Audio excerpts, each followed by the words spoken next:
बहू, जरा जल्दी जल्दी हाथ चलाओ। दामाद जी कब से रोटी मांग रहे हैं और तुम हो कि अभी तक तुमने आटा भी नहीं लगाया है। कितनी बार कहा है मैंने तुमसे कि एक ही बार ज्यादा आटा लगा लिया करो। नीला की सास कमला देवी उसे डांटते हुए बोली तो नीला की आंखों में आंसू आ गए। वह कहने लगी, माँ जी, तब से किचन में खड़े खड़े मेरे पेट और कमर में दर्द होने लगा है।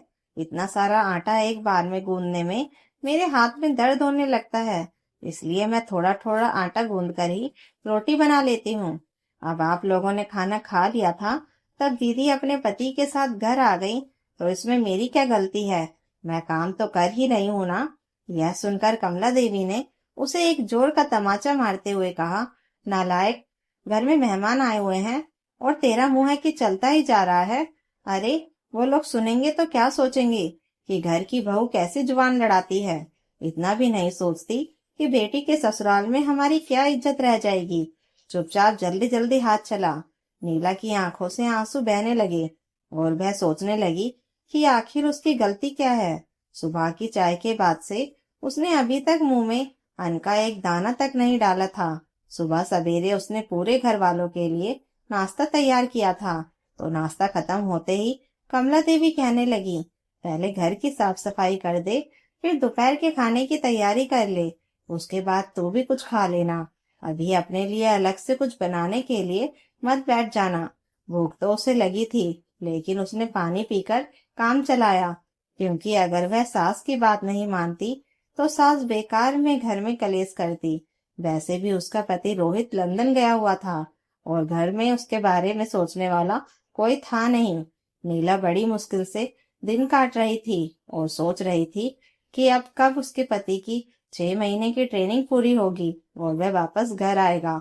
शादी के 1 महीने बाद ही रोहित लंदन चला गया था।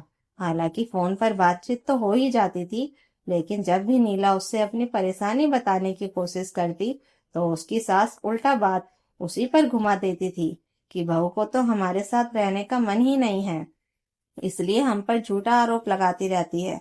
रोहित भी उसे ही डांट देता था और कहता था, तुम्हारी शादी केवल मुझसे नहीं हुई है, तुम केवल मेरी पत्नी नहीं हो, बल्कि अब उस परिवार का हिस्सा भी हो, तो उस परिवार के साथ भी तुम्हें रहना ही होगा ना। मैं ऐसा पति नहीं हूँ जो पत्नी की झूठी शिकायत पर अपने परिवार से दूर हो जाऊं। नीला को डर लगने लगा था कि कहीं सास की झूठी शिकायत को सुनकर मेरा पति मुझसे दूर ना हो जाए, इसलिए वह धैर्य पूर्वक अपने पति के वापस आने का इंतजार कर रही थी। मगर एक एक पल गुजारना उसके लिए भारी होता जा रहा था। रोहित को लंदन गए हुए 1 महीना हो चुका था। इधर कुछ दिनों से उसकी तबीयत भी ठीक नहीं रहती थी। उसका सिर भारी भारी सा रहता था और 2-4 दिनों से उसे उल्टियां भी हो रही थी। फिर भी घर वाले सारा काम उसी से ही करवाए जा रहे थे। भरा पूरा परिवार था, 3 देवर, 2 नंदे, सास ससुर, उसकी विधवा बुआ सास उमा देवी वहीं पर रहती थी और उनके 2 बेटे भी वहीं रहते थे। उसकी मौसी सास के 2 बेटे भी पढ़ाई के सिलसिले में उसी घर में रह रहे थे। बहुत बड़ा घर था उनका और कोई ना कोई रिश्तेदार मिलने के लिए आता ही रहता था। इस तरह से हर समय खाने में उसे कम से कम 10 से 15 लोगों का खाना अकेले बनाना पड़ जाता था। अब वो घर की बड़ी बहू थी, इस लिहाज से सारा काम उससे ही करवाया जाता था। पहले तो घर में एक नौकरानी भी आती थी, लेकिन कमला देवी ने बहाने बना बनाकर उसे भी काम से निकाल दिया था। जब तक रोहित की शादी नहीं हुई थी, तब तक तो सभी घर वाले मिलजुल कर सारे काम निपटा लिया करते थे, लेकिन अब ऐसा लग रहा था जैसे बहू के रूप में उस घर को एक काम वाली बाई मिल गई हो, जो मुफ्त में सारा काम निपटा देती है। घर वाले तो काफी खुश थे, क्योंकि ट्रेनिंग के बाद भी बहुत चांस थे कि रोहित को विदेश में ही स्थायी नौकरी मिल जाएगी। अब वे लोग सोच रहे थे कि रोहित विदेश में रहेगा और उसकी पत्नी यहाँ घर गृहस्थी के सारे काम संभालेगी, तो सभी लोग आराम से रहेंगे। बारिश का मौसम था, ऐसे में सब बाहर से घर आते थे, तो कोई चाय की फरमाइश कर देता था, कोई कॉफी बनाने के लिए बोलता था, किसी को पकोड़े चाहिए होते थे, किसी को हलवा चाहिए होता था, कोई लिट्टी चोखा बनाने के लिए कहता था, तो कोई पूड़ी भाजी की मांग कर देता था। किसी को हल्का नाश्ता चाहिए होता था, तो किसी को कुछ मीठा। सबकी फरमाइश पूरी करते करते नीला की हालत खराब हो जाती थी। जब वह आराम करने के लिए अपने कमरे में चली जाती थी, तब उसकी सास पीछे पीछे उसके कमरे में आ जाती थी और उसे झकझोरते हुए कहती थी, हम तुम्हें यहाँ पर आराम करने के लिए नहीं बल्कि काम करने के लिए लाए हैं। उठो और घर के सारे काम संभालो। कमला देवी उस वक्त उस पर नजर रखती थी कि कहीं बहू गलती से कमरे में जाकर आराम न कर ले। इस चक्कर में कई बार नीला भूखी भी रह जाती थी, क्योंकि उसके लिए खाना कम पड़ जाता था। कोई भी उसके खाने पीने के बारे में नहीं सोचता था। कमला देवी जानबूझकर ऐसे घर से बहू लाई थी कि जिसके मायके में भी उससे पूछने वाला कोई नहीं था। नीला के माता पिता इस दुनिया में नहीं थे।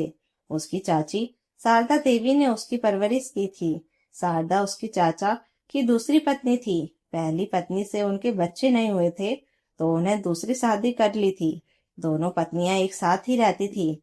अब पहली पत्नी तो कुछ साल पहले गुजर गई थी और दूसरी पत्नी शारदा देवी के हाथों में ही घर की पूरी भागदौड़ आ गई थी। उसी वक्त दोनों ने 2 जुड़वा बच्चों को भी जन्म दिया था और उसी वक्त नीला माता पिता को खोने के बाद चाचा चाची के साथ रहने के लिए पहुंच गई थी। शारदा देवी हमेशा उससे चिड़ी हुई रहती थी। मायके में भी नीला एक नौकरानी का जीवन जी रही थी और ससुराल आने के बाद भी उसे नौकरानी का दर्जा ही दिया जा रहा था। वैसे तो शादी की पहली रात जब रोहित ने उसे सर से लेकर पांव तक अपने प्रेम में डुबो दिया था तो वह निहाल हो उठी थी और सोचती थी कि अब जाकर उसके जीवन के दुख दूर हो जाएंगे। लेकिन 1 महीने बाद जब वह लंदन चला गया तो उसके दुख भरे दिन मानो फिर से लौट आए थे। फोन पर जब वह कुछ बताने की कोशिश करती थी तो उसकी सास उसके सिर पर आकर खड़ी हो जाती थी और वह अपने दिल की बात अपने पति को बता भी नहीं पाती थी। इधर कुछ दिनों से जब उसकी तबीयत खराब हो रही थी तब भी घर में किसी ने इस बात पर ध्यान नहीं दिया था। उधर लंदन में रह रहे रोहित को पता ही नहीं था कि उसकी पत्नी से 15 लोगों का काम अकेले करवाया जाता है। किचन में खड़े खड़े उसकी पीठ पर कमर में सुई चुभने सा दर्द होने लगता था। एक दिन नीला रसोई में काम करते करते चक्कर खाकर गिर गई और मजबूरन उसकी सास उसे डॉक्टर के पास पहुंची। वहां जाने पर पता चला कि नीला प्रेग्नेंट है। यह सुनकर कमला देवी चिढ़ गई और कहने लगी, अगर ये प्रेग्नेंट हो जाएगी तो घर के सारे काम कौन करेगा। खैर धीरे धीरे वक्त बीत रहा था। उधर रोहित बहुत खुश था कि वह पिता बनने वाला है। लेकिन एक दिन उसके पास उसके पापा का फोन आया और उन्होंने बताया कि बहू अबॉर्शन करवा कर आ गई है। यह सुनकर रोहित का सर घूम गया। उसे बहुत गुस्सा आया कि उसकी पत्नी ने उससे पूछे बिना अबॉर्शन कैसे करवा लिया। सच्चाई यह थी कि कमला देवी ने उसे भारी भारी कंबल धोने के लिए दिए थे और इसी चक्कर में उसने अपने आजन्मे बच्चों को खो दिया था। उसे तो फोन भी नहीं दिया गया था कि वह अपने पति को कुछ बता पाए और वहां पर उसके बारे में झूठ बोल दिया गया था कि बहू ने अपना अबॉर्शन खुद करवा लिया है ताकि वह सबकी नजरों में गिर जाए। वे लोग चाहते थे कि रोहित का मन पत्नी की तरफ से खट्टा ही रहे ताकि वह बस मुफ्त में घर के काम करती रहे और कभी भी उसे अपने साथ लेकर ना जाए। लेकिन किसी को नहीं पता था कि रोहित इस बात से कितना बौखला जाएगा। रोहित ने तय कर लिया कि वह घर जाएगा और अपनी पत्नी से पूछेगा कि आखिर उसने यह फैसला क्यों लिया। गुस्से में जब वह अचानक घर पहुंचा तो सामने का नजारा देखकर उसके होश उड़ गए। उसकी पत्नी खून से लथपथ रसोई के फर्श पर गिरी हुई पड़ी थी और उसकी मां चिल्लाते हुए कह रही थी, अरे महारानी, तुम्हारा अबॉर्शन हुआ है, तुम्हें कोई बच्चा नहीं जना जो हम तुम्हें बेड रेस्ट देंगे। चुपचाप यह सब साफ करो, साफ सुथरे कपड़े पहनकर आओ और खाना बनाओ। यह बहाना नहीं चलेगा कि तुम्हें चक्कर आ गए। अच्छा हुआ कि तुमने अपने बच्चे को खो दिया, वरना 9 महीने तक तुम्हारी सेवा कौन करता। उसके बाद डिलीवरी होती, तुम बच्चा लेकर बैठ जाती तो घर के काम कौन करता। एक बात कान खोलकर सुन लो, हम तुम्हें यहाँ पर केवल काम करने के लिए लाए हैं, वरना रोहित के लिए तो अच्छे घरों से भी रिश्ते आ रहे थे। वह घर का बड़ा बेटा है। अगर घर की बड़ी बहू ही खूंटे से बनकर नहीं रहेगी तो आगे चलकर परिवार को कौन संभालेगा। अपने परिवार को संभालने के लिए ही तो मैं तुम्हारे जैसे गरीब घर की लड़की को लाई थी ताकि वह ज्यादा पंख ना पसारे। यह सुनकर नीला पीड़ा के मारे रो पड़ी। तभी उसकी नजर दरवाजे पर खड़े रोहित पर पड़ी तो वह और जोर जोर से रोने लगी। उसकी सास ने पीछे पलटकर देखा तो चेहरे का रंग उड़ गया। वह सकपका गई और घबराते हुए बोली, अरे बेटा, तुम यहाँ कैसे, कब आए? मैं तो कब से तुम्हारे इंतजार में थी। इतना कहकर वह भावुक होकर रोने का दिखावा करने लगी और अपने बेटे को गले लगाने के लिए आगे बढ़ी। लेकिन रोहित ने उन्हें एक और हटाते हुए कहा, नहीं माँ, मुझे आपकी कोई बात नहीं सुननी है।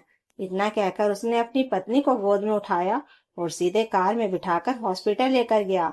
वहां जाकर उसे अस्पताल में एडमिट करवाया गया। उसकी हालत बहुत खराब हो चुकी थी। खून ज्यादा बह जाने की वजह से उसे बहुत कमजोरी आ गई थी। उसे खून भी चढ़ाना पड़ा। रोहित को बहुत ग्लानि हो रही थी कि दूर बैठकर वह अपने परिवार की बातों को सच मानकर अपनी पत्नी को ही समझाता रहा, लेकिन उसने कभी पत्नी की पीड़ा को समझने की कोशिश नहीं की। उसने अपनी पत्नी से माफी मांगते हुए कहा, मुझे माफ कर दो, मुझे तो पता ही नहीं था कि यहाँ पर तुम्हारे साथ इतना बुरा व्यवहार किया जा रहा है। नीला उसके गले से लगकर सिसक उठी। रोहित ने एक दोस्त की मदद ली। हॉस्पिटल से छुट्टी होने के बाद वह अपनी पत्नी को दोस्त के घर पर छोड़कर वापस लंदन चला गया, क्योंकि उसे ज्यादा छुट्टी नहीं मिल पाई थी। फिर 3 महीनों में जब नीला के विदेश जाने की व्यवस्था हो गई, तब जाकर उसके मन को राहत मिली, क्योंकि अब वह अपने पति के प्रेम के सानिध्य में हंसी खुशी रहने वाली थी। तो दोस्तों, अगर कहानी अच्छी लगी हो तो लाइक कीजिए, कमेंट कीजिए और हाई बटन दबाकर हमें और कहानियां लाने के लिए मोटिवेशन दीजिए और चैनल को सब्सक्राइब जरूर कर लीजिएगा। Thank you for watching.